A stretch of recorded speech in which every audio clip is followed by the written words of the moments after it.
Jim, let's go to one of yours. Let's go to Houston plus 5.5 tomorrow, taking on the Cleveland Cavaliers.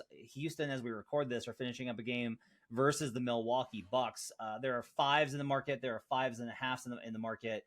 Why do you like Houston versus the Cleveland Cavaliers, who got a very surprising to me win versus the Hawks, who were in a bad rest spot the other night? They are without Darius Garland and Evan Mobley. Both are out several weeks with injury. The Cavs' heads are falling off essentially, and yet they are laying 5.5. Why do you like Houston here? Yeah, this is another one that the line kind of surprised me. This opened at 4.5, and actually seeing Cleveland taking money to the point that right before we got on, I was like, oh, did someone get hurt in the Houston game? Because it surprised me so much to see the line moving towards Cleveland. But I'm going to be content with it, and I'm going to stick with, like Joe said, stick with with how I got there, and the market doesn't always move directionally the right way, so we'll see about that. But the big thing is the no Mobley and Garland. The Cleveland hasn't looked all that good. They did beat the Hawks in the last game out. We know how the Hawks have looked of late. Working on a piece right now talking about how key Jalen Johnson has been for them. Another game without him, another L. They're really starting to rack up losses down there in Atlanta. But to me, this is also a Houston play. Houston is the second best team by spread differential in the last 2 weeks on cleaning the glass. They're back to that top defense of the last 2 weeks.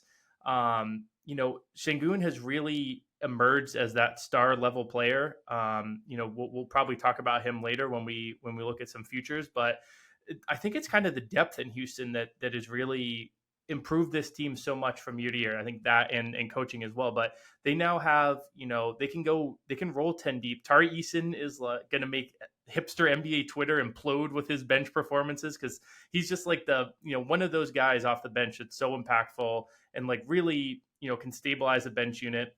And that's a big thing. Cleveland's bench unit has been heinous this year. One of the worst benches in the league. If you go by, there's some noise to this because of injuries and stuff, but if you go by bench net rating, Houston has the fourth best net rating from their bench this year. Cleveland has the 27th best. So, this could be one of those games that starts off, a little bit, it's close in the first quarter, to that 4-minute mark when you tend to see the subs start to roll in.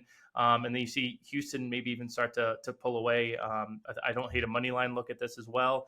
I really think that, that Cavs bench that has held them back, now 2 of them are in the starting lineup, and, those 2 guys are now being replaced further down the line with 2 more guys who couldn't even crack the rotation before. So this is a team that really wasn't in a great position to handle injuries. They don't have great depth to start with. So add that with, the factor of Houston having that depth, having that star level talent at the top in Şengün, who, I think name recognition wise is no Donovan Mitchell, but production wise has been, just about his peer this season. And I really like the Rockets here, even on the second night of a back-to-back. Yeah. I'll say this one, I definitely have it projected. I'm in line with you. I like the number in this spot on the Rockets, as I've got this a pick 'em. That's where I come out on this. The back-to-back is one that I don't necessarily know if I want to mess with, just primarily based off of, one, I want to see what Cleveland looks like here. They didn't play well early this season without Garland, and they were missing Mobley there for a little bit, and it was pretty rough. And we were like, well, when they get Garland and Mobley back, and now they're back out again. I just want to wait, where it's a wonky spot of Rockets on a back-to-back after playing a very physical team in Milwaukee. It's a short flight, and so that's good. Low travel spot here on a back-to-back. That's a very easy back-to-back spot.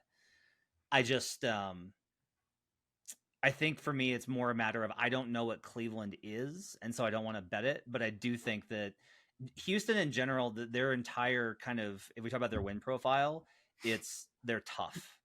They're tough. And so I want tough teams in spots of adversity.